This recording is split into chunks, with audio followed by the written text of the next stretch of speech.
शेततळ्यात पोहण्यासाठी गेलेल्या बहीण भावाचा पाण्यात बुडून दुर्दैवी मृत्यू झाल्याची घटना दक्षिण सोलापूर तालुक्यातील कारकल येथे घडली. श्रवण संतोषकुमार अंकलगी वय 15 व श्रावणी संतोषकुमार अंकलगी वय 10 असे मृत्यू झालेल्या बहीण भावाचे नाव आहे.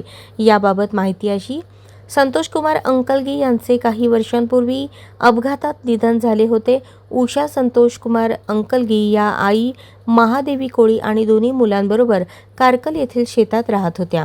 अंकलगी यांचे शेत विद्यानंद वालीकर हे बटाईने करत होते. रविवारी उषा अंकलगी या कामानिमित्त सोलापूरला गेल्या होत्या. श्रवण हा शाळेला सुट्टी असल्याने विंचूरहून कारकलला आला होता.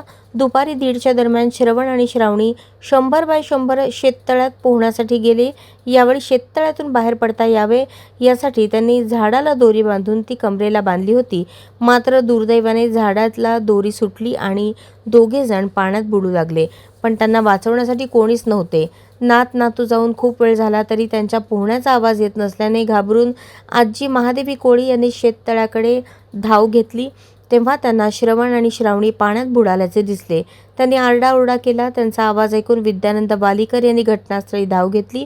शेजारील मल्लिकार्जुन सोनगी, महादेव कांबळे, वालीकर या तिघांनी शेततळ्यात उडी घेऊन श्रवण श्रावणी यांना बाहेर काढले. मात्र बेशुद्ध अवस्थेत ते आढळून आले.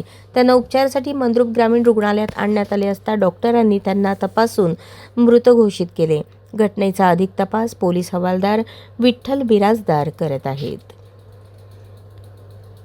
अशाच नवनवीन अपडेटसाठी जनता राज्य न्यूज चॅनलला सबस्क्राईब करा, लाईक करा आणि शेअर करायला विसरू नका.